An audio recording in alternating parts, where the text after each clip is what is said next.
What up, what up, what up? Thank you for tuning in to the Swish Masters Podcast, and thank you to our sponsor, SS96. Visit ss96.net and use the promo code Swish Masters for 15% off. Yeah, that's right. You heard me right. 15% off on all store items. Hats, hoodies, t-shirts, whatever you need, SS96 has it. Also, don't forget to go and check out that music from Straight Stoner, produced by yours truly. You know what it is, Gut Gang, mobbing, sleepwalking. We out here. Thank you.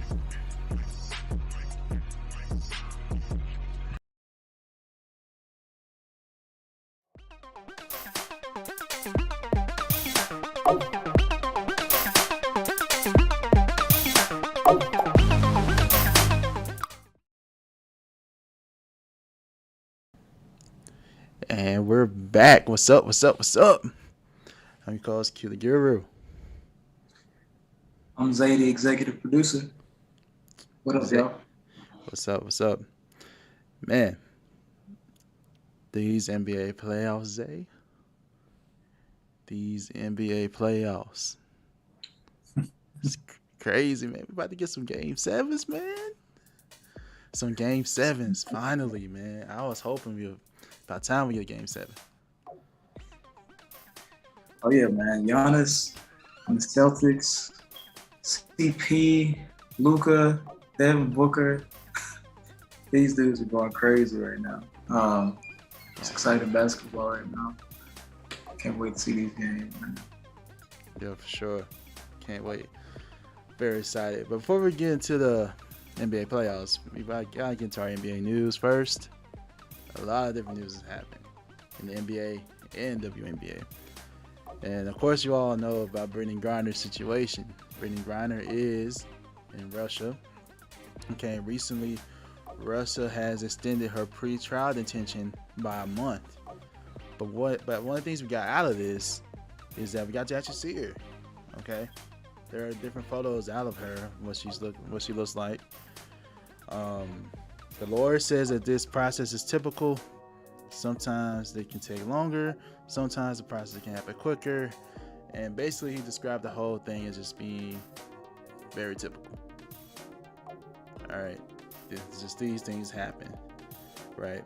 But I also want to provide another update as far as Brittney Griner. He also, this is from NPR. He writes a lot of. This is from an article by. Let me make sure I get the name right. Yeah, Charles Maines. He does a lot of reporting in Europe. Okay. He also lets us know Brittney's status there, right? Her mood is typically normal given her circumstances. He let us know that she's been treated okay, and she has no concerns or complaints about her health. Everything is okay as it can be in this situation. He also gave us an update on who she's in a cell with. All right, she's not friends with them. They're not enemies. They're not friends, but they do support each other as they can.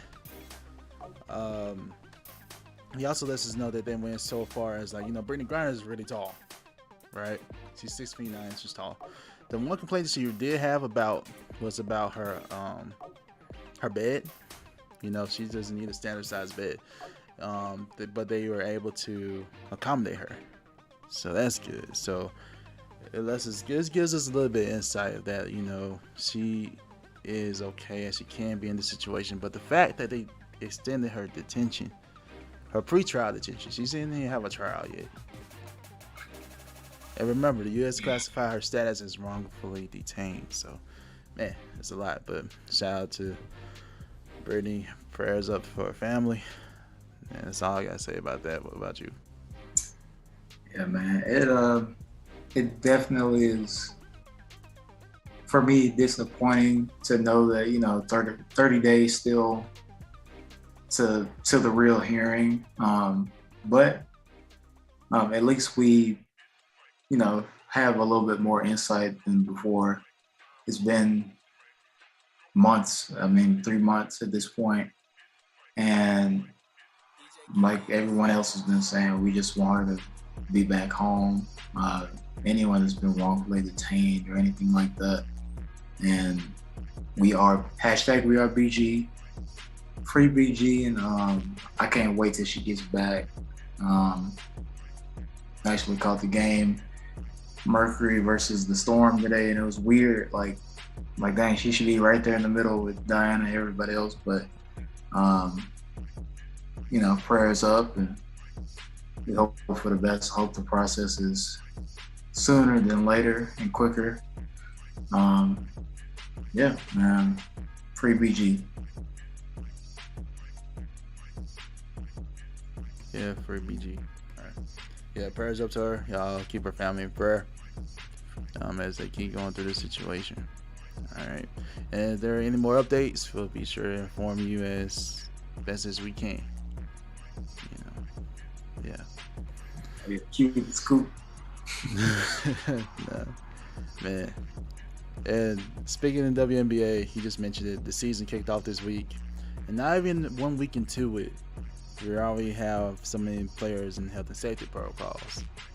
Many of them include like some major superstars, man. For example, like Breonna Stewart and Natasha Cloud. So, but the thing is, the thing that they have in common is that they're complaining about the travel policy. Okay, if you don't know, all WNBA players fly commercial, but no mask mandates. Apparently, They just mask mandate for airplanes maybe 2 weeks ago. So I remember seeing like on, I think it was Twitter, seeing like the videos of people like once they got the announcement, they announced on the plane like, oh, the mask mandate has been lifted, it's no longer needed. People just taking their mask off right there. And it's just it's many layers to this. It's the WNBA can't afford to do private planes for their 12 woman rosters, and now that everyone is like, free to not wear the mask, and still we have the same situation of not getting any type of precaution for the shot if you're not going to wear the mask. For COVID, or not getting shot or whatever. But it just sucks that's how this happens. Like, I'm sure with sports you have to take so many precautions to not get it. To you take your testing, and some require vaccinations, and to now get it because your team can't fly on their own plane. It's like, the irony in that is hilarious to me. But it's unfortunate. COVID is still real. COVID's still out here, so we have to really get a handle on this before we let everybody just fly whatever way. Yeah. One of the major things, though, is that you want to protect your players because the players are basically your brand, and if they're not protected as they can be, what can you do? Damaging the brand at that point. And Breonna Stewart wasn't able to play today, and you had,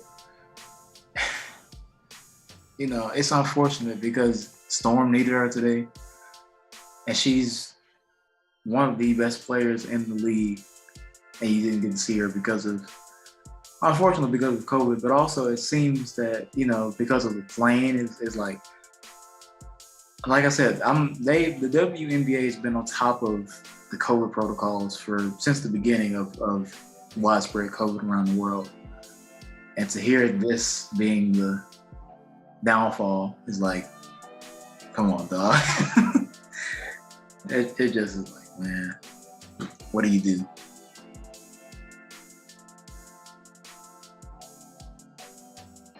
Yeah, it's definitely a lot, and it's tough. It's a very complicated situation because like you were saying, you can only build your brand or your organization as much profit that you're getting, basically.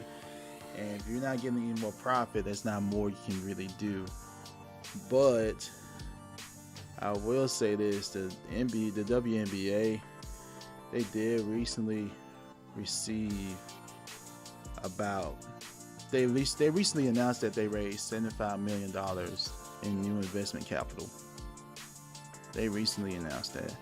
So, and they're mostly using it to really grow the league.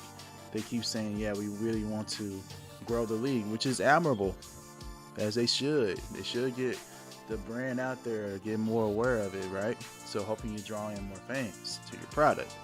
However, like I said, if you don't protect the players, I mean, I'm not gonna be very interested in your product. Like, I want to see Brianna Stewart out there. I want to see Natasha Cloud out there. I want to see all your other star players out there. Okay, so you got to do your best to protect the players first. Okay, without the players, I'm not watching your game. So hopefully they keep that in mind. I know it's very complicated. It's not easy to solve. It's really not. We both get that. It's not easy to solve that. But, you know, just see what happens, man. It's just another effect of, you know, basically inequality. But, you know, it's just so much you can do. Yeah, for sure. There's only so much you can do. But, yeah, hopefully they at least figure out something. In the meantime, what are some solutions for now? The only thing I can think of is require mask mandates for them, I guess. And organizations can still initiate mandates on their own. I mean, even if you fly commercial, just make sure the players do wear masks and make sure they all have mask mandates, I guess. That's one thing. And it's just like, do your best to protect yourself. That's all that I can think of. I don't know. Yeah. I don't have an immediate solution, but definitely I don't know. I put on the owners. I get it. There's not the same amount of profit when it comes to the WNBA, but owners got to band together and make something happen. To me, it's like, I don't know. And this is just me assuming, but if you're an owner of a team, you have a substantial amount of income, net worth. I feel like you should be able to find some resources, get a private plane, maybe. But we did just have that case a couple weeks ago, so it's I don't know. It's nothing that I can really offer right now. But I just hope that, you know, I'm gonna keep supporting the league regardless. But we, you know, safety is the biggest thing, especially in this day and age with so much going on with this COVID stuff. So. Yeah, that is the biggest thing. I agree with you. Yeah, we'll see. I agree with you. I'm sure they have some type of networking they can figure out. I don't know. Just do better. Just do better. Just do better. That's all we can say. All right, on to some more recent NBA news. So we talked last week. Phil Jackson is advising the Lakers on their head coaching search, right? Mm-hmm. All right. Through conversations, Bill Plaschke, he is a well-known writer of the LA Times, been following the Lakers for years. Okay. He put out there about that Phil is apparently suggesting to trade LeBron and to make Russell Westbrook fit in LA. Alright. This is very, very interesting because I want to remind you that some years ago, Phil got in trouble with LeBron. Called LeBron and his posse. You remember that? He called him and his posse, bro. And that's No, that's tell the people about the LeBron and the posse. Let me hear this one. Yeah, I need a refresher. That's what he did, bro. And people came at him because it's like you're being stereotypical, and it was bad. It was a bad look on Phil. They already don't meet, so this gives you an insight to saying like, hey, they already don't see eye to eye. So maybe you don't want LeBron there. But the fact that he made this suggestion, I mean, Phil, maybe he wants them to run a triangle offense, and you gotta have a guard that can, I don't know. But to me, Russ is like,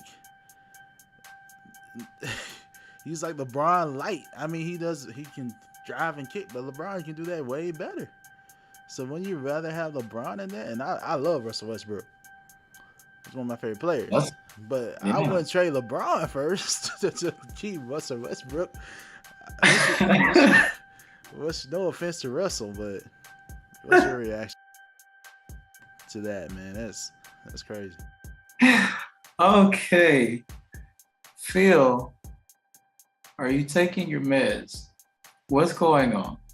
Because why would you trade LeBron? And this is no slight, no disrespect to Russell Westbrook by any means. You said you'll trade Russell. I mean, you'll trade LeBron and then build around Russell. Did he not just watch the season? Like, why would you trade the best, if not the best, one of the best players in the league? Just the idea, I've never, in how many years has LeBron been in the league? Coming up on, I don't know, 20 years almost? That man about to be, he's going to be 40 years old playing in the league, man. I'm telling you, he's at least 20 years in. Oh yeah, he's about to be in year 20 next year. And how many times have we heard about, let's trade LeBron for this guy? We've never, if ever, like realistically, we've never heard that. And in year 19, what did he just do? Average 30. What did Russell Westbrook do? No disrespect, and this was an anomaly year for him. But what did Russell Westbrook do? Not his normal. He wasn't Russell Westbrook, man. That's all I can say. He was a shell of the Russell Westbrook that we know him to be, and he'll be better, I hope. I'm looking forward to seeing him be better, but there is no way. I'm gonna have to be like, Phil, thank you for your time, but we're gonna look and use our brains, because there's no way I'm looking to trade LeBron and build. It's the thing is that it's not like, okay, we've talked about scenarios, trade LeBron, right? But it's the fact that he said, I'm going to trade LeBron, and then I'm going to build around, not Anthony Davis, Russell Westbrook. Okay, all right. Sir, you have a good day. We're going to get back to the, real world in Los Angeles here and figure this out. Hey. My main thing is this, bro. You will build a roster around LeBron the same way you'll build around Russell Westbrook. You need shooters, space the floor, 3-and-D guys. But instead of LeBron, you want Russell in that spot, though. After the season he just had, like you said, Phil is just, I feel like this is like more of a personal thing. He don't like LeBron. LeBron don't like him. I'd rather have him out of LA, probably. But the thing is, Phil has a lot of clout. He has a lot of say with Jeannie. And I hope this is a whole issue. This just shows you how disorganized it is at the top. Jeannie should just get rid of everybody in the front office. She should try to somehow get a GM that knows what they're doing, and let the GM do what they need to do. Bill Simmons and them suggested that they try to get Sam Presti. Sam Presti is a guy, if y'all don't know, Sam Presti is the GM of OKC. Sam Presti is a guy that can definitely identify talent. Because you definitely gonna have to build talent through the draft. Because it's hard. Because LA is such a nice market, but you can't get anyone. But Q, they don't have any picks. They've traded so much to get who they have, and now that's it. It's stuck. But the answer is not trading LeBron, and I think you're right when we talk about the leadership. Rob Pelinka is the president, right? So why isn't he making this type of decision? Why do you have to consult with? And it's so weird because I get it. It's Phil Jackson, and he's won championships there. He had great years, and there's history, but he doesn't hold the actual position. When he did hold the position last as a president or executive in the league, it didn't go so well. And if anything, I feel like you should, like you said, give them either work with who you have or get somebody who can do the job. But going to Phil Jackson isn't making much sense in the least bit, to me at least. But I did not want Phil Jackson in my front office, man. He doesn't have the best track record in the front office. He does not. Now, coaching. As a coach? Maybe so. Yeah, coaching, yeah. We talked about this. Coaching, yeah, fine. Front office stuff, no. You sir, have not been effective in identifying talent. I'll give you credit for Kristaps Porzingis. But don't you think that since no one knew about him, you could have got him later in the draft? Nobody knew him. I feel like you probably could have got him like in the second round or something like that. You don't use the first round pick on that. You could have used for someone else and then get Kristaps later. I mean, no one heard of Kristaps Porzingis. Nobody. I mean, but still, even with that decision, it could have been done better. So, yeah, Phil, I don't know, bro. I love Russell Westbrook. One of my favorite players, but I wouldn't trade LeBron over him. I'll trade AD first. I said that. I would trade AD for some assets because he's not available to me. Yeah. That's the only reason I would trade AD, and he's one of the more pieces you can get something back for. So, yeah. Yeah, but we'll see how this Lakers thing goes. It's gonna be interesting to watch over this offseason for them because I have no idea. But Phil Jackson isn't it. I'm sorry. It's just not gonna cut it. But guess what? He ain't going nowhere. He ain't going nowhere though. Yes. Lakers fans, I don't know what y'all gonna do.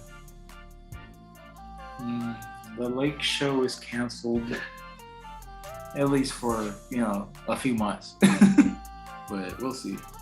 We'll see. Next piece, NBA news. There were some awards announced this week. First of all, Coach of the Year. This award goes to the coach that normally has the best team, best record, best competes the best, things like that. And the winner of the Coach of the Year this year is Monty Williams. Well deserved. I really like Monty Williams. He went through so much. If you're a fan, you probably know Monty's story. He lost his wife a couple years ago when he was an assistant coach for OKC.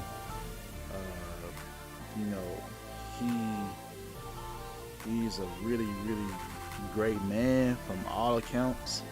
Everyone raves about him, so he definitely deserves this. He took a Phoenix Suns franchise that no one really thought about and helped change their culture to a winning culture. And Monty is a lot behind that. He is self-reflective. He is accountable. He's a player's coach. Yeah. Lakers, you could get this man. I would get this man as your coach if you could, but you can't because you're too late. But yeah, shout out to Monty Williams. Yeah, absolutely. No argument from any of that.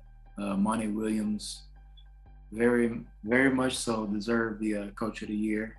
Phoenix has been #1 team in the league, has 2 seasons now, and to shed some light on his, just the Suns' journey, at least just in recent years, when he first became the Suns head coach in 2019-2020 season, I want to say, the Suns, this is pre Chris Paul, and a lot of people give Chris Paul the credit, but Monty Williams helped, like you said, change that culture, change that team around. It was a big part of their change was due to him. So for like the second half of, and obviously 2020 was the season of when COVID struck and everything.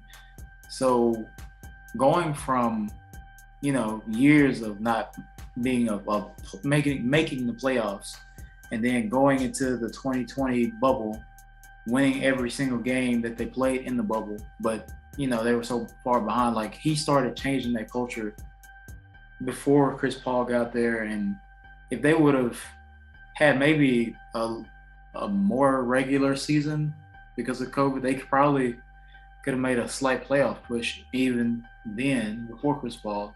And then Chris Paul came, and him and Monty had history in New Orleans, and now you're just seeing him, like you say, he's a player's coach. He gels well. He makes the adjustments. He listens to his guys, and as a result, you get a guy like Chris Paul. You get the rising star in Devin Booker, a hungry DeAndre Ayton, all these other pieces like Jay Crowder and the defensive wizardry of Mikal Bridges, and you see the result. They're #1 team, still just made a finals run, still in the playoffs right now. So it's just a big testament to his work, and I'm glad to see that he won it for sure. So shout out to Coach Monty Williams. Shout out to the Suns. Yeah, no complaints. The other runner-ups for the reward were Taylor Jenkins of the Grizzlies. I wouldn't, no shade if he would have won either. And there are plenty of coaches too. I think JB Bickerstaff, just what he did with the Cavaliers. I think he was also in the race. But yeah, I would rather have Monty Williams. To me, I thought he could have won last year. But I'm glad this year it was his time. It's about time he got the award. So yeah. Shout out to Monty Williams. Now, another award was announced this week. Everybody kind of knew who it was. We were just kind of hoping maybe it wasn't true. But we were wrong. And Nikola Jokic is your MVP. Back-to-back MVP, by the way. Back-to-back MVP, by the way. Back-to-back. That's the thing here, man. He's back-to-back. Hey, you want to go first? No, go ahead. All right, cool. All right, this is the thing, man. He's a back-to-back MVP. You don't hear about back-to-back MVPs unless you're talking about the greats of the greats, man. We're talking about Steph, LeBron, the greats of the greats. When I think of Nikola Jokic, I don't even think he's the best center in the league. I don't think he's the best center in the league. He's one of the best, yeah. But is he the best though? Okay, let me ask you: Is he the best big man in the league right now? If Joel Embiid is healthy, then no. That's what I'm saying. So, like, say you do a draft, right? One of the first centers you're drafting is like, I think you will draft Joel Embiid. Now, you can argue. Now, Jokic should arguably be second for sure. Yeah. But let's expand that to front court. You know, and if I'm picking front court, I mean, you got plenty more players then, right? These are players that can play the power forward or the center, right? Yeah.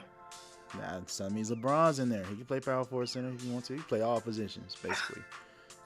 Kevin Durant, Jason Tatum, Giannis.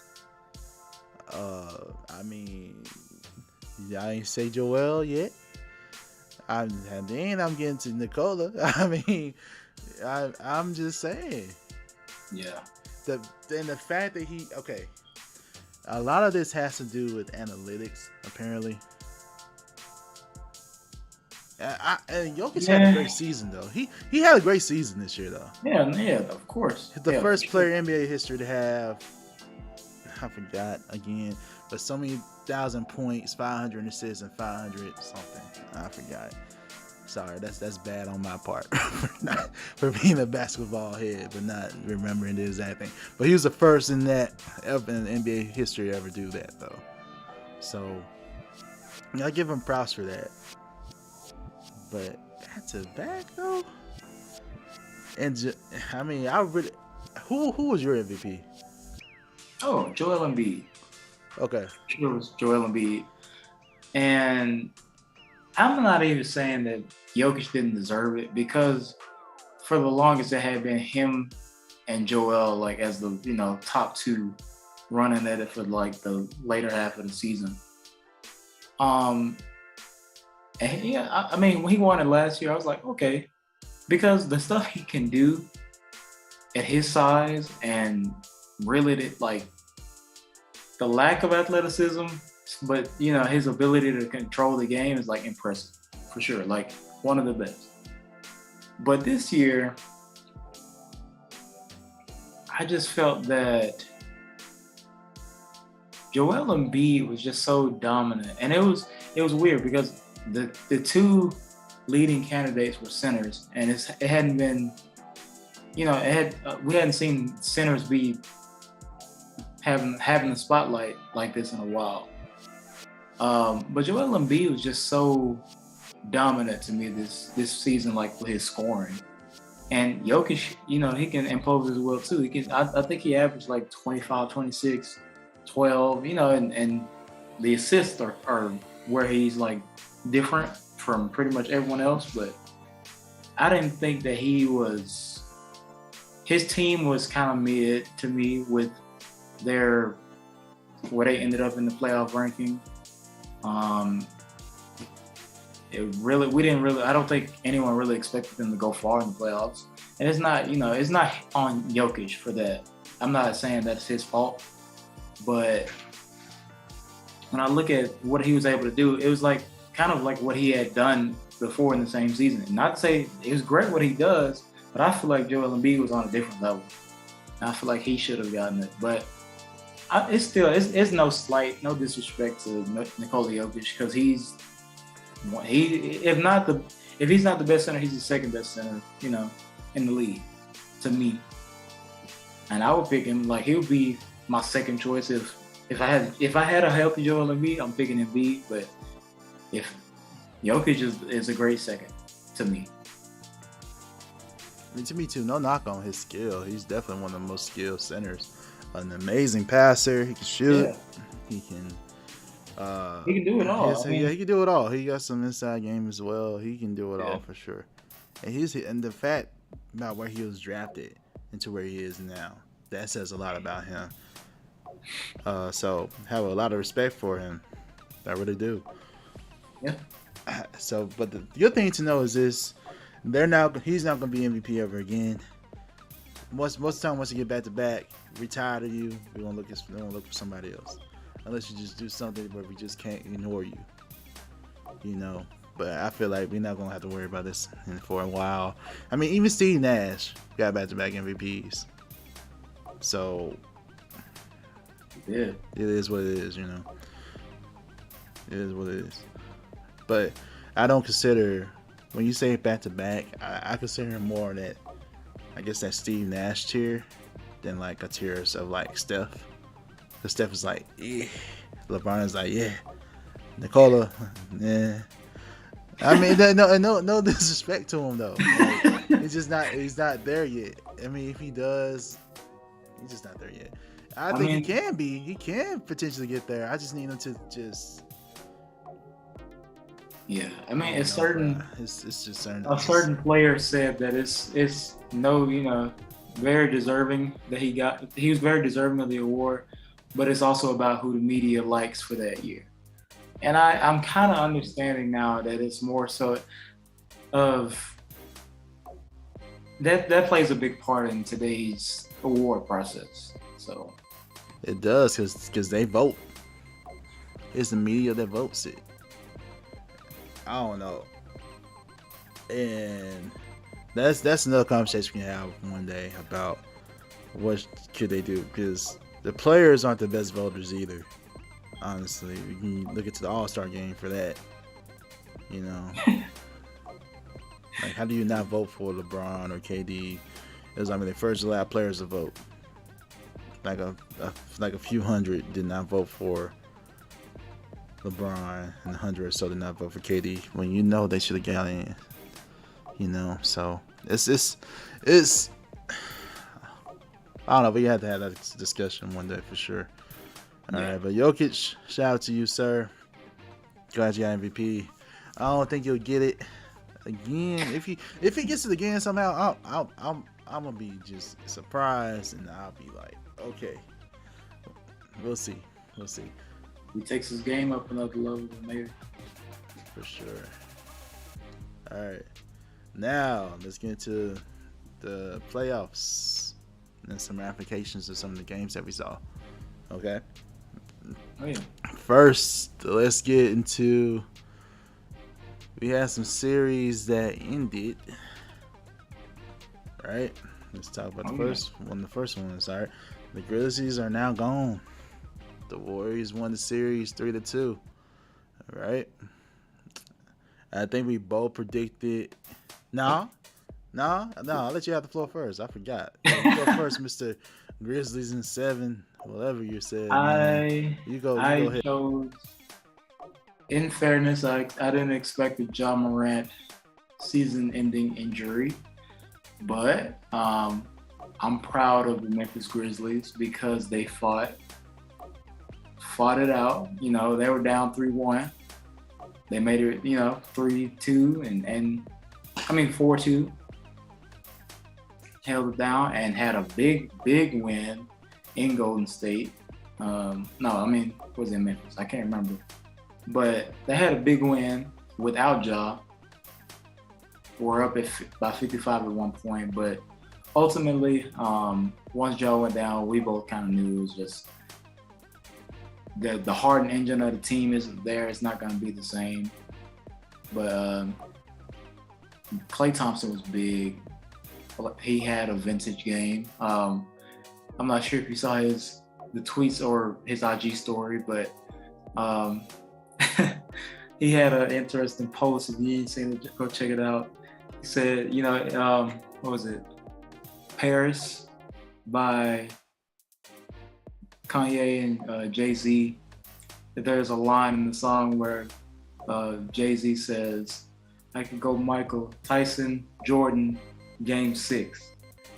So he had those fixtures like set up. It was dope. And I was like, well, Klay Thompson has historically been on point in Game 6. So shout out to him and shout out to the Warriors for moving on, and looks like the Warriors are back. Yeah, you can't predict Ja Morant getting injured, but you still have the audacity to pick Grizzlies over the Warriors. I still don't understand, but you got to go against I get it. I guess I get it, man. But of course, the Warriors won, and I was surprised it got blown out in Game 5. I'm gonna talk about that for a little bit. How you get blown out? Mike Brown, sir. How you get hired by the Kings? That's not all Mike Brown. Hold on, man. Mike Brown, sir. How you get hired by the Kings, man? You making the Kings look bad. I mean, the Kings make themselves look bad already, but you don't have to. You don't have to make it. You don't have to help them look bad. You just got hired. Don't get fired on the same day, man. Charles Barkley was talking about this, man. All right, don't get fired. All right. I mean, to get blown out, bro. The game you should have won. I mean, blown out. The lead was by 50. Without Ja Morant on the ground, Ja Morant was not even on the floor. Up by 50-something, man. I was like, I can't believe this.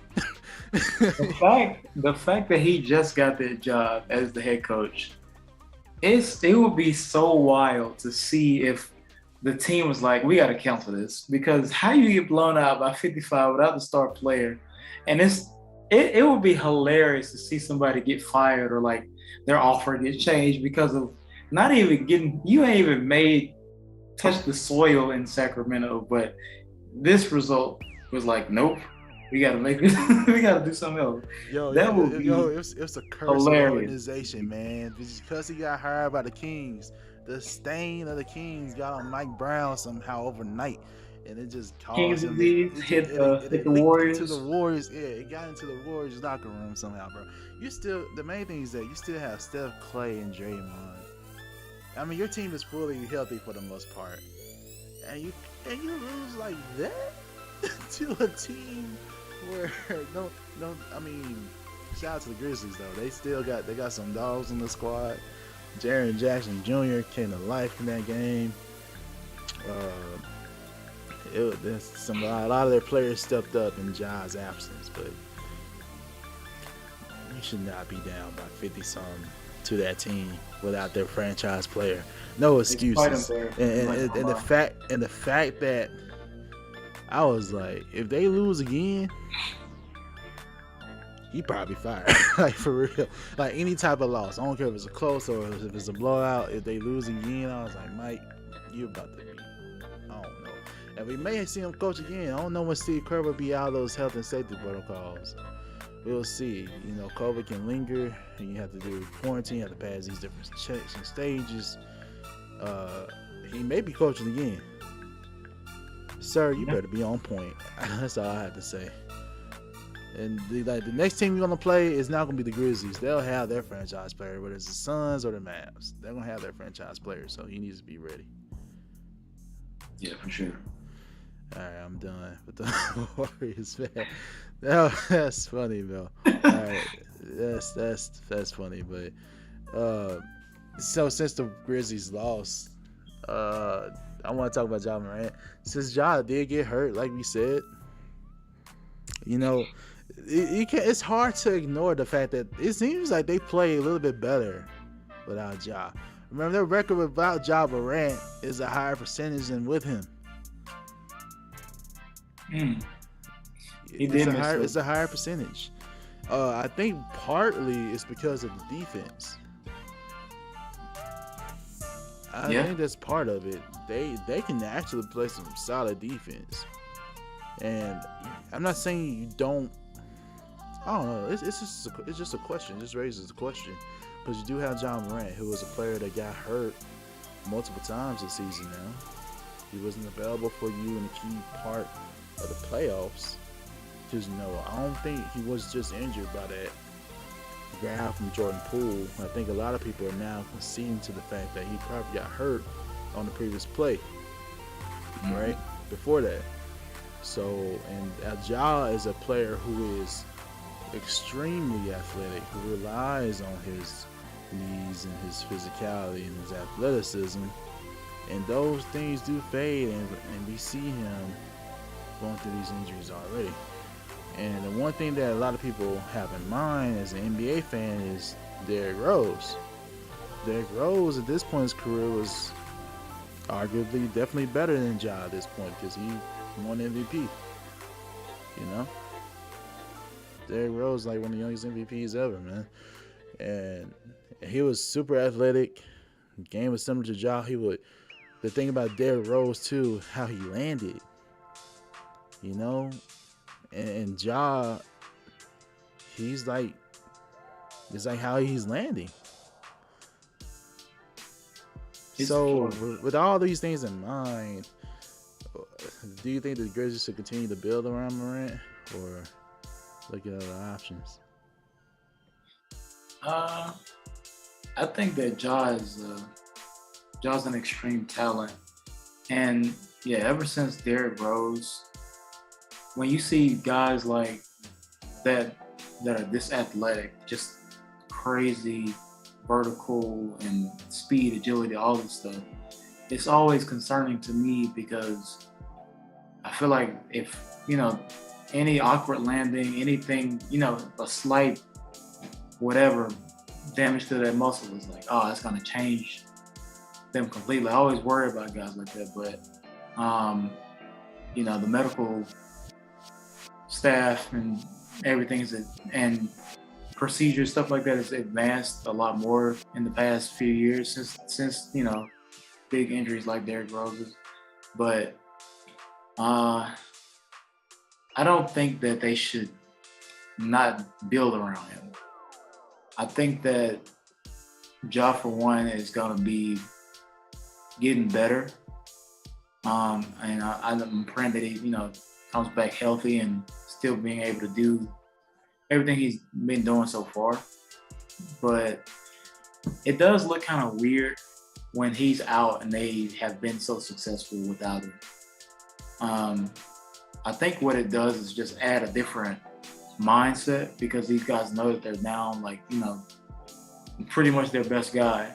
And then two, the matchups are a little bit different, and there's a different style of defense, because even though Ja's a great player, but he's not exactly just great defender. I'm not saying he's bad, but he's not by any means like what I'm looking. I'm not looking for him to get the toughest assignment of the night and get me a bunch of stops. I'm hoping that he does his part, but I'm not looking for much. But I feel like Memphis thrived in that because of guys like Jaren Jackson Jr. protecting the rim, and then you put in Brooks on the perimeter. Tyus Jones, who was solid. He's still a smaller guard, but it's just an effort stat, and they make that adjustment when he's not in the game. It's a little bit easier. But no, I would definitely still try to build around him and try to just make sure I construct a lot of players that complement him still, because on the defensive end at least, to make up for his lack thereof. Yeah, I wish there was a way for them just to better fit him into that. And remember, they blew out the Warriors. They scored like 100 and almost 30 something without Ja Morant. If there's any way you can include Ja into that type of offense, maybe they should just involve him more in the offense, maybe just more ball movement.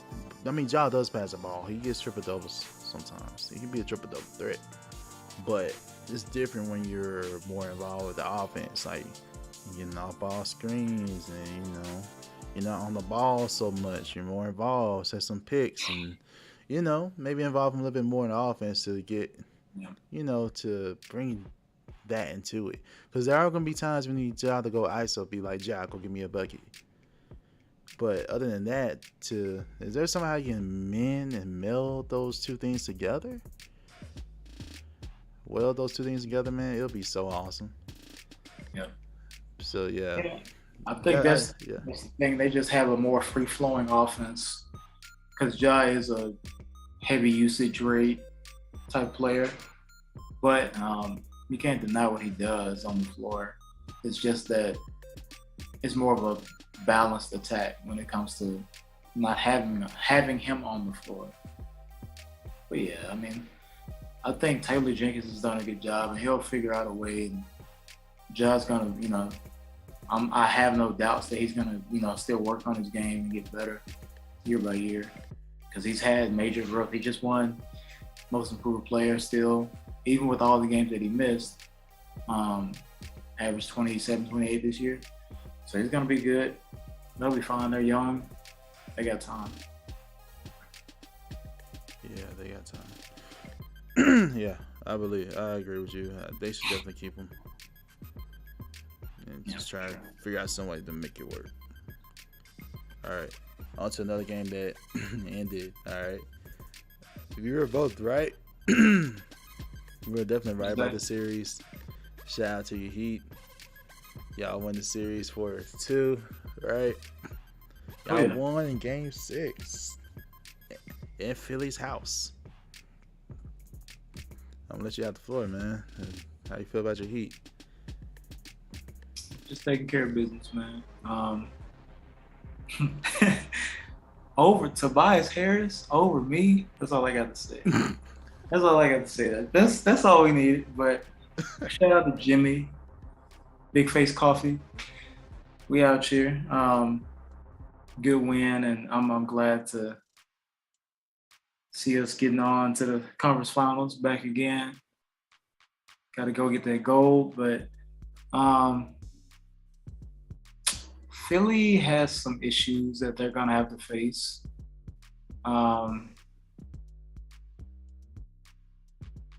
It's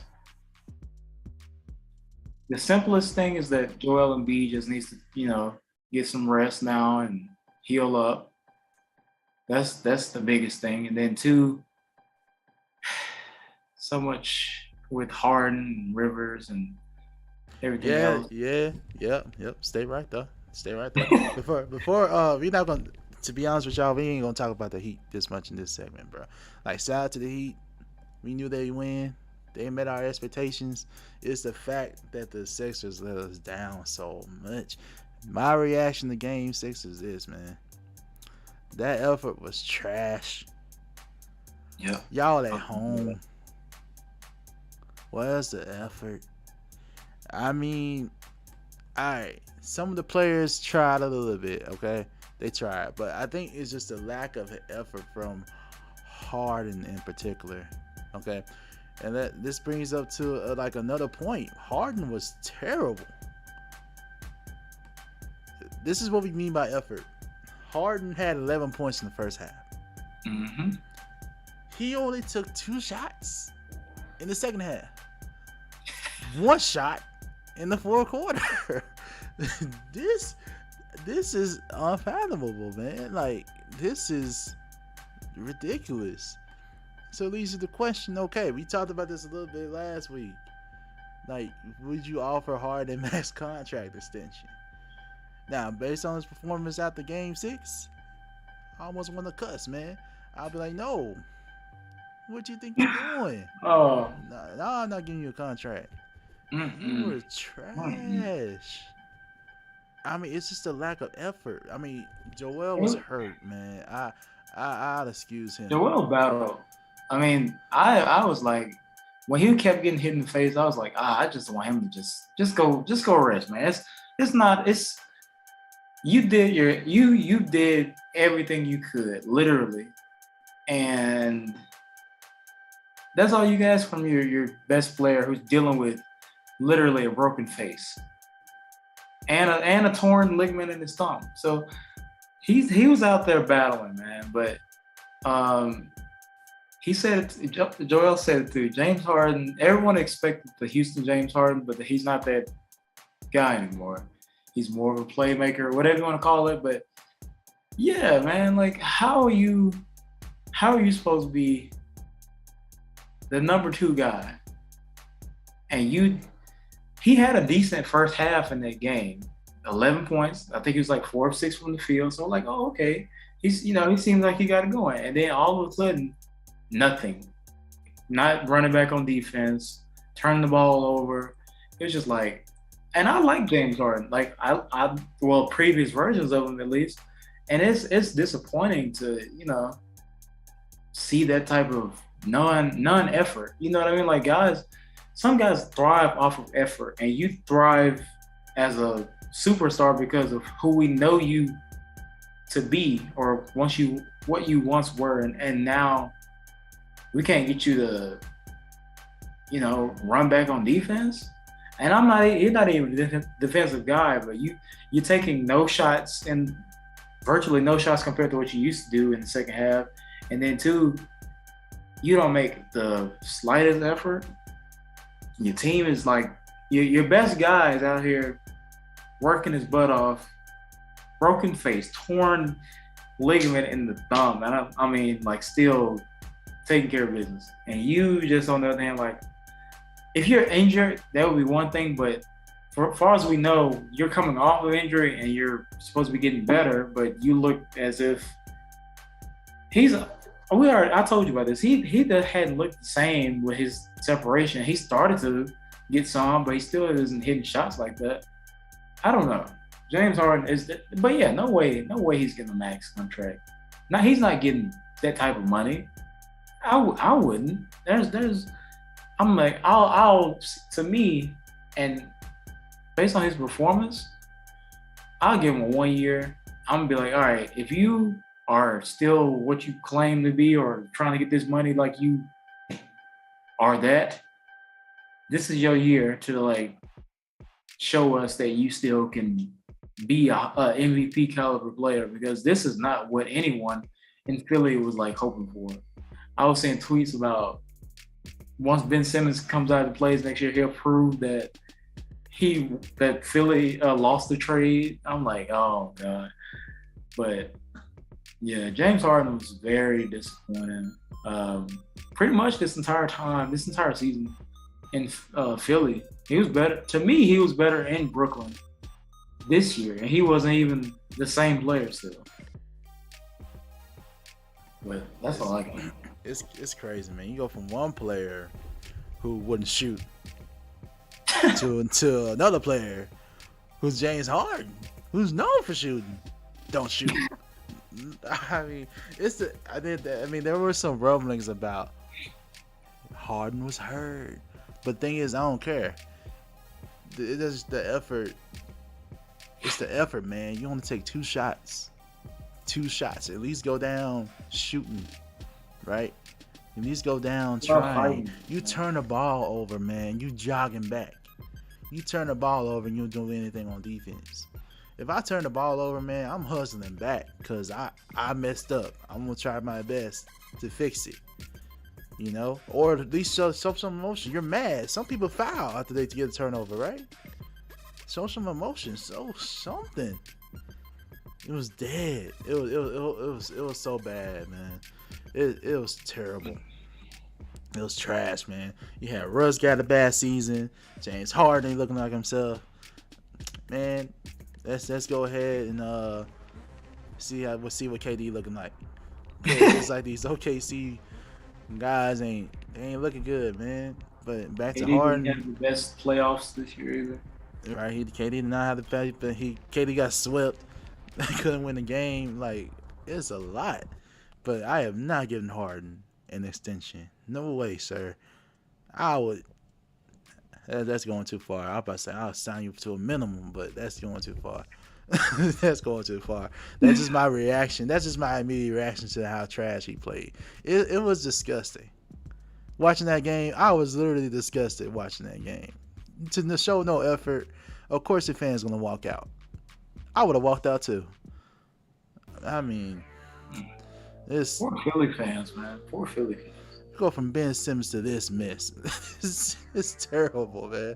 They probably had a better chance keeping what they had. Ain't that crazy? They probably had a better chance keeping what they had. Imagine they had Seth Curry instead. Yeah. At least he was shooting. I mean, dang. Come on. It's terrible, man. I'm done, man. But that leads us to have another conversation about someone else who definitely deserves part of the blame here. Oh. Doc Rivers, man. Doc.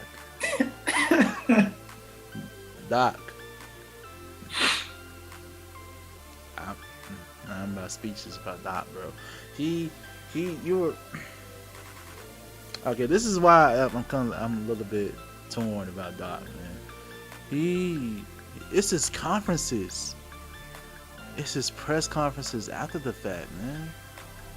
Like, okay, so after the game, he goes after reports talking about his job security, right? And he's talking about like, oh, when I got here, there were no. I'm paraphrasing, of course. There was no expectation for us to be where we at. You know, I brought us here. No one said we get here. I got us here. But I'm like, sir. Sorry, excuse me for expecting you to be here. I mean, you got Joel Embiid who's playing lights out like an MVP candidate. You guys are up there in the standings, so of course I'm gonna think y'all gonna be there, right?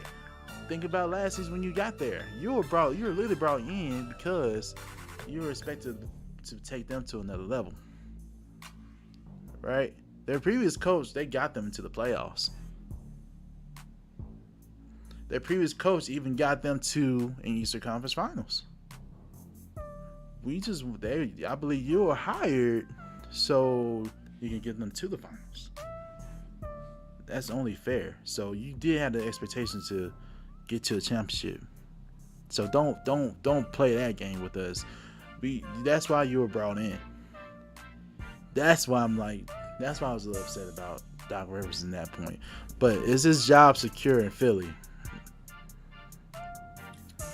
Daryl Morey, they want to bring him back. Right. To address to talk about the press conferences and, hearing him talking about, like, when I got here, and also paraphrasing, there were no expectations. Yes, there were. Of course there's expectations. You're Doc Rivers. You're supposed to be one of the top coaches of all time. You're a former coach of the year. You've won a championship. What do you think you're there for? You think you're the rebuild? No, you got Joel Embiid. Well, when you started, you had Joel Embiid, Ben Simmons, Tobias Harris, and the team was already doing, making the playoffs. So they expect you to elevate that. So no, I don't get the nobody expected this from us. Like, yeah, they expected something from you because just a couple of years ago, you've been there 2 years now. Also, it's not like you started from, 10 years ago and now it's finally like coming together. No, like they already had been kind of established of like, oh, we're in the playoffs, we're pretty good, we're like fourth in the East. So no, there's an expectation there. And then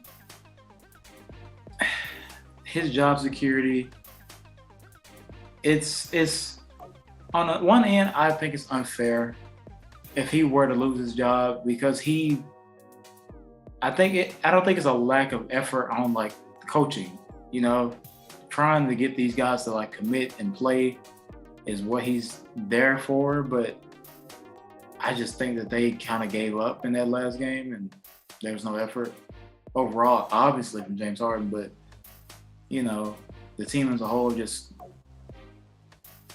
gassed and we're like, that's it. We don't have anything else in the tank, so we're done.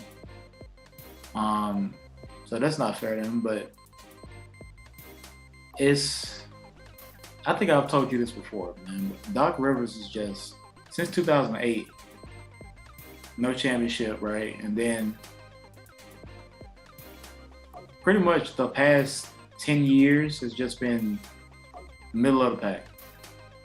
Get to the semifinals, that's it. If that. And at this point, I feel like he's moved so much. I don't know. I'm not sold on Doc Rivers, but I'm not advocating for him to be fired or lose his job. But I think he's just kind of in a middle of the pack, kind of mid as a coach right now. Yeah, and to be fair, he did have to deal with that Ben Simmons situation too. And for the most part, I thought he handled it pretty well. And that has a lot to deal with because there's a lot of outside noise with the questions about Ben constantly. The questions in the locker room as well, like is Ben actually going to play? And to get your team to a point where you're doing well without Ben Simmons, I give him credit for that. I do. Yeah. But it's just the lack of accountability, I guess, really. I mean, I guess you can make the argument that if they don't have Ben Simmons, that Philly wasn't going to go anywhere. But his comments imply that before he got there, that there were no expectations. That's not true. And it's just the comments that we have issues with right now. And his track record is not looking good. It's been years since he won a championship with the Celtics. Years. Dang near. It's definitely been at least a decade, right? At least a decade since then. So, I don't know. And this is the same guy that the Lakers are holding out hope for, too. And if I'm the Lakers, I don't even know if I'm looking at Doc Rivers. I mean, sure, the players may respect him, maybe, but I would rather have someone else than Doc Rivers. I mean, I think I would prefer to have Monty Williams. I would rather have, Udoka looking pretty good so far, but I don't know. But at least, there are a lot of good coaches out here. I think they just need to do some more research to figure out who can be a good coach. It looks like these assistant coaches are doing really well. Like Udoka was an assistant coach, and he's doing great. Willie Green was once an assistant coach. Phenomenal job with the Pelicans right now. So, I don't know, Doc. Even though Daryl Morey said they'll keep Doc, I don't know. I would be like just waiting to see. I don't think his job is secure. Even though, despite the dramatic season they had, I would not be surprised if he got fired. And if he does get fired, it's just, man, getting fired from another team. And just, dang, it'll be tough if he gets fired from Philly. Because they were high hopes when he first got hired there. I mean, I was very hopeful for them too. You know, it's just, I don't know. It's tough. We'll see. I mean, I'm just going off what I've heard and seen, but yeah, I don't doubt that his job is up in the air. So, yeah. Despite what Daryl Morey says, I don't care. I think his job is definitely up in the air. Yeah, we'll see what happens. Now let's get into the games that are gonna come on tomorrow, man. All right, so first up, let's talk about the Bucks and the Celtics, man. The Celtics started a series. Jason Tatum went off. Now we got a 3-3 series tie. First, we're going to give our reactions to Game 6. And we're going to predict who's going to win Game 7. So, what's your reaction to Game 6? Man, Jason Tatum said it's Friday, the 13th. Jason has to go out here and, you know, do his thing, man. He was killing them with jumpers. I mean, stroke, just pure. I was like, man, this dude, he's really emerging as a superstar right now. I always like him, you know, since coming into the league, he's always made deep playoff runs. Always played with confidence, but now I feel like he's just really getting that takeover mode for real. Clutch performance, clutch shot after clutch shot.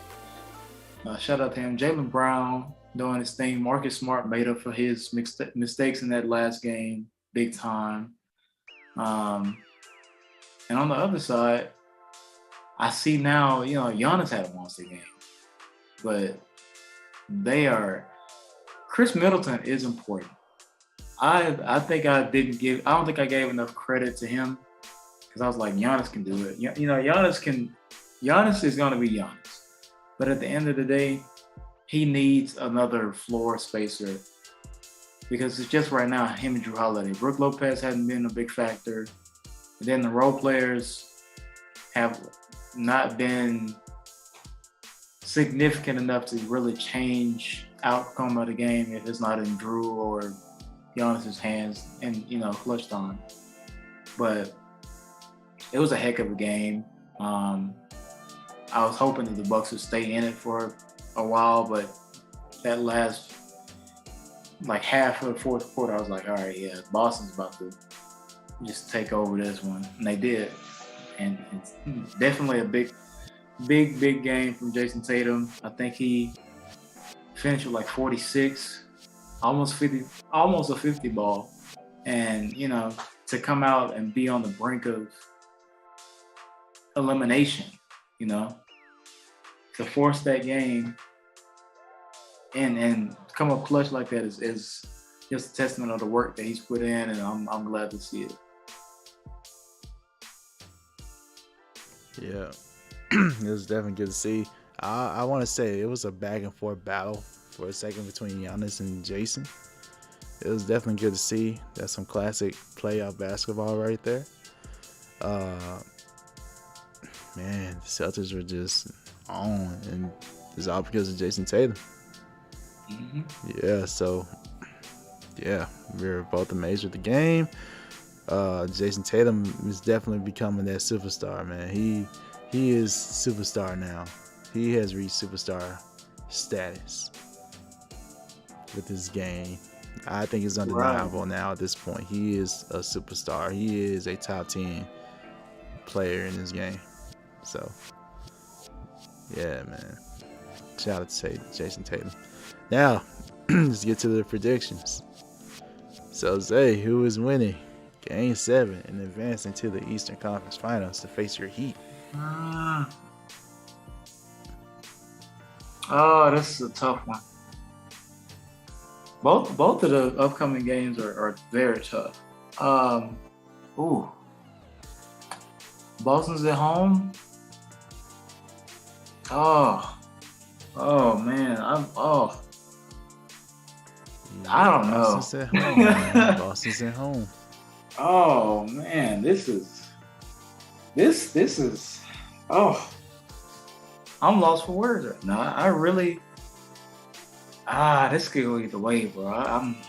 Giannis is gonna have a game, but is it gonna be he's got to get help. I don't see it right now. Boston's still too good defensively to deny. Okay, I'm making the decision. Based on what I've seen, I'm gonna go Boston. I think Boston's gonna pull it out. I think they're gonna get that synergy, especially after that big win in Milwaukee, going back home, close it out. I think Boston advances. And it hurt for me to say because I'm like, I believe in Giannis, I believe in the freak, but Boston just is too much, and he doesn't have that substantial help. That hurt, but Boston. All right. You gave some good reasons too. I don't blame you for picking Boston. I believe you picked them before too. You were. You went with Boston. I went with the Bucks. Yeah. That makes sense. Yeah, you did. So yeah, you just standing on your pick. That's all it is. And just like you, I'm gonna stand with my pick though. I'm gonna say Bucks. Okay. Giannis is definitely ready. He is gonna be on. It's gonna be a back and forth battle. I see this being a tight game. It's gonna come down to will. Who has more of the will? All right. And for some reason, man, I could be wrong. I feel like someone from Boston is gonna make a mistake. And the person that comes to my mind is Marcus Smart. I think Marcus Smart is gonna he's gonna make some type of terrible mistake that could potentially cost them the game. It could be recency bias based on what happened in Game 5. But Marcus Smart is a player one of the things that makes him a good defender is that he takes risks. It's either be something on the defensive end or the offensive end. Something's going to happen. I believe it's going to be a good competitive game. I think all role players will step up. Milwaukee, they have a good defense as well. So, it's going to be a tight battle. I think Jason Tatum will be on. I think Giannis will be on. Jaylen Brown will help. I think Drew will help. They already shown they had no fear of winning in Boston. They already shown that they had no fear of winning in Boston. So, it's weird. This has been a series that has been winning on the road. It's rare you see games like this in the series. So, yeah, I'm going with the Bucks, man. I feel like somebody's gonna make some type of stupid mistake on the Celtics. I feel like it might be Marcus, man. Marcus cost him that game in Game 5, right? I think he cost him the game. Someone tweeted that Drew Holiday took Marcus Smart win Defensive Player of the Year personal because he got not one, but two clutch stops at the end of the game. And I'm like, but also I agree with you. I feel like Marcus Smart, for one, should have had the ball like in those moments. I get it. He's the point guard, but at the same time, it's like, all right, well, we need Boston needed shots, not for whatever he was doing, like getting the ball up the floor, whatever. Like, give it to your main, give it to Tatum, give it to Tatum. But still, like Drew Holiday just clutch, super clutch on the defensive end. And I feel like we don't give him enough credit as a defensive stopper. But I agree with you. I feel like if Milwaukee can capitalize on a Marcus Smart mistake, they will, for sure. He would be. It's not the first time. Like, not, it wasn't just that game. It's been, he's had a few blunders over the years, for sure. But I think that Boston might still be able to overpower and conquer this series because of just the lack of help when it comes to the role players. Like, I think Giannis and Drew are going to be fine, but will you have Grayson Allen show up and score, 10, 12 points? Will you have Brook Lopez down low grabbing boards and getting those, quick buckets down low, or some corner threes? Bobby Portis, is he going to make some shots? I know he's going to give effort, but I just don't know if they have enough of a well-balanced attack, because you on the other side, Jason Tatum, Jaylen Brown, Al Horford, who's been phenomenal. Derek White has been coming off the bench being great. So they have, Tice has been good. They just have a lot that they can throw at them. So that's why I had to go with Boston. But we'll see. Yeah, I understand your pick. Yeah, I'm not going against your pick. I understand every reason why you said it, but we'll see what happens. And there's a reason why Marcus Smart. It's just so much. Right. Yeah, and there's a reason why Marcus Smart has been a key feature on Shaq and the Fool almost every year. Man, he there's a reason why. And that's just my gut feeling, man. We'll see what happens. So I'm going with the Bucks. You're going with the Celtics. You're basically sticking with our picks, so we ain't change our minds. All right. So last topic. All right. So the Mavericks defeated the Suns, and now the series is tied 3-3. Luka went off. I think it's safe to say that Luka has been the best player in the series for the past couple games, for sure. Oh, yeah. So with that being said, all right, what's your reaction to Game 6? And then after we're done, we'll give our predictions. So what's your reaction to Game 6? Luka went off. Yeah. The Luka versus Devin Booker, or the Luka-Devin Booker beef has been so funny to watch. The Devin Booker special, the Luka special, that's been so funny. But I love the battle. Luka obviously is a superstar. Devin Booker on the other side still doing his thing. But the thing about Dallas is that it's not just Luka. They have a fairly well-balanced attack when it comes to the other guys getting involved. Like we talked about last show, Dorian Finney-Smith stepping up big. I don't know if he had a big factor in this past game, but the role players, the other guys outside of Luka, are stepping up. Bertans making big shots.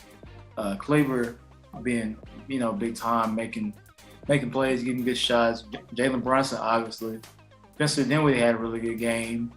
So they're getting contribution outside of just Luka. And on the other side, Phoenix has just, been kind of lackluster to me. CP, this series is just, this is just my theory, and it's a theory. I'm not saying this is what's going on with him, but he just has looked uninterested in this series at all. And I think it may be partially due to the thing that happened in Game 3 with his wife or his family members getting like assaulted or pushed, which was like, that messes with these guys because they're trying to do their job and their families are there to support them. And, I got to worry about some kid pushing my wife or my kids seeing that type of stuff. That's kind of crazy to think about. and try to go out here and play basketball and win. But he just hadn't looked the same to me. I feel like they've kind of like been able to neutralize Aiden, and the scoring has just been kind of like they've been kind of a scoring slump. They hadn't been able to like get into their offense like they usually do. So that's my thoughts on it, bro. But Dallas has just been super fun to watch. Looks like everyone's like gelling, and the synergy is there. Not just Luka going off, but him going off plus the team just playing great. So yeah, to counter your point though about Chris Paul, the thing is he was playing bad before that though. He was kind of have an off game before that incident too though. Like he just had an off couple games. I mean, it's tough for Chris Paul. It's tough for me to say that he had, but he literally did have like 3 straight bad games in a row. That's like he's not the CP3 that we know. Could it be more so just age or wear and tear? I mean, and plus, it's unfortunate what happened to his family, but would that fire a person up? And like, I guess in a way that could probably take you out your game if you're not letting the game come to you and you try to force things, maybe because you want it so bad. I don't know. Yeah, either way, we both agree it's weird. It's definitely weird.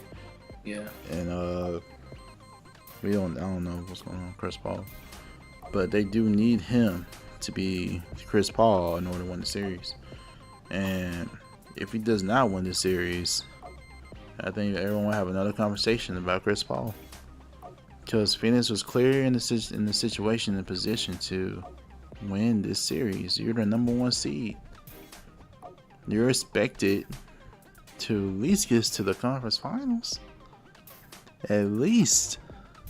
And if CP3 goes down and the Suns lose, there's gonna be a whole nother conversation about CP3 and his status as among the best point guards and all this.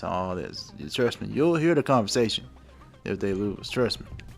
I mean, so it'll come out again, because it's another playoff thing. Think about his time with the Clippers. Yeah. I mean, it wasn't just Doc there; it was CP3 too. So yeah, that's true. So yeah. it's I'm tough. looking at the stats from this series. So the first 2 games. First game they won. He 28 points, 11 of 16 from the floor, 6 and 8, and what was that? 1 steal. So pretty good. Next game they lost. 12 points, 5 of 9, 7 and 4, turnovers, 7 turnovers. So, and then game 3, obviously just terrible. 5 points, 2 of 4. Game 6, they won. They was 7 points, 3 of 8. And last game, 13 points. But the turnovers have been horrible. 5 turnovers in the last game, 4 before that, 2, 7 in that one, 3 in the first one. So not only, not making a big scoring impact, he has some decent assist numbers from a lot of these, but turnovers. And I think the first 2 games, all right, he was okay. The first game he was good, but next game he was okay, and then the next few games after that it was just like not it. Yeah, I think it was the adjustments by Jason Kidd too. They started attacking Chris Paul more after game 2. That's really what the focus was. Right. Remember, at first that was the Suns' strategy to go at Luka. Mm-hmm. But Luka was like, Luka's a bigger guard. You can, if you give effort, you'll be fine. Jason Kidd made a good statement. Like, they tried to do that to Dirk, and Dirk had to show, right? And he said Luka has to do the same thing. I think he handled that really well as a coach, because Luka was supposed to be that next Dirk for the franchise, So if this former franchise player did it, Jason Kidd's saying you can do it too. And Jason Kidd was a teammate of Dirk, so he knows. So yeah, at least show the effort. As Chris Paul, height can only get you so far, no matter how good a defender you are. And all that wear and tear, maybe that affects you on the offensive end for sure. You have less energy for offense because they're going at you on defense. I feel like I think that's been playing a role. But the Phoenix, they have an offense that's well suited to still get by that because of all the players they have. I think Phoenix still does have more depth. I just think the Mavericks have been making the better adjustments so far. Yeah. And this is really like a playing chess right now. Who's gonna make the best adjustments to win? How do you get Aiden more involved? I feel like he just needs to be a little bit more dominant though, like a will type of thing, like choosing to take a layup instead of dunking on these folks. Man, take advantage of your matchup. You know, I want to see you dunk. Show your authority. You know, Yeah. That's what I want to see. But yeah, all right. So time to give your prediction. Who you think is gonna win? Game 7.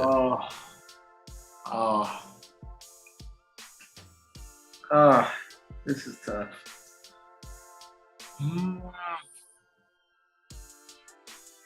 I want to say Phoenix so bad. But I don't even know if I can trust it right now. The way Dallas has been playing, let me think.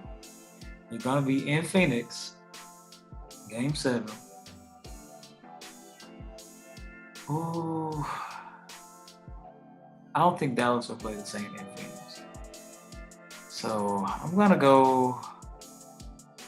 I don't know. I have no confidence in either side of this, but I'm going to go Phoenix. I think Devin Booker is going to have a big game. I'm hoping CP3 does. Aiden gets some good touches. Nate gets some stops. They're going to have to annihilate Luka on the defensive end and make somebody else beat them. And I think that's the best strategy. I'm going Phoenix, but just there's like no confidence in if that happens or not. So I don't know. These could go either way, bro. It's just so nervous. It's a good pick, man. I'm still with the Phoenix Suns as well. I just have to trust that Monty Williams is gonna help get CP3 right, and I'm trusting, and I'm putting more confidence in CP3. I'm trusting that he'll show up. He'll be the CP3 that we know and won't turn the ball over so many times. I'm trusting the fact that they are at home. Role players step up at home, while role players of the opposite team doesn't really show out as well. I'm leaning on that as well. I think Luka's going to be Luka. He'll get his points, but I don't think it won't be enough. And again, hopefully they come out like swinging. And I think the other thing that can help the Suns' offense is to maybe run a little bit faster, increase the pace a little bit. Yeah, try to get as many transition buckets as you can too. They play well in transition, so get more transition buckets. That'll help. Don't let the Mavericks set their defense on you, and don't let them pick the matchups either. Figure out a way to not get CP3 on Luka, because he's literally picking who he wants. Like, you're giving to him. Yeah. So they have to give 100% effort, 110% effort to try to win this game. So I'm trusting the Phoenix Suns will get it done. Suns in 7. So man, we got some good 7-round games, man. It's gonna be good. It's gonna be good. We're both going with the Suns for this one. I know we said for the other game we're going with the Celtics. I'm going with the Bucks. So it's gonna be good. It's gonna be good, man. All right, y'all. We're gonna be watching the games with y'all tomorrow. Man, this will be good. Make sure you Like, yeah, it's gonna be good, man. I'm so pumped for these games. Make sure you like, share, subscribe. If you enjoy the podcast, you can listen to this on all podcast platforms. We got the links in the description. Make sure you check it out. We will be putting out more videos throughout the week, so make sure you come back and check it. Yeah, and Swish Masters, Swishes, everyone, thank you for tuning in. Thank you for being supportive. And we've asked that you continue to be. We have started a tip hub, hoping to continue to build on this platform, make it better, make better content, build it, continue building it. So if you do feel, the need or feel the desire to, not the need, it's not required, but we ask that you donate to the podcast so that we can continue to make this great content and, keep growing, keep this thing going. Other than that, like you said, like, share, and subscribe to the channel. Follow us on all podcast platforms.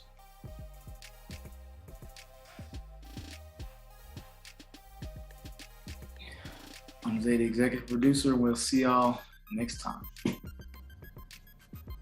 And this is QtheGuru signing off. My mic was muted, man. My fault. All right, y'all. See ya.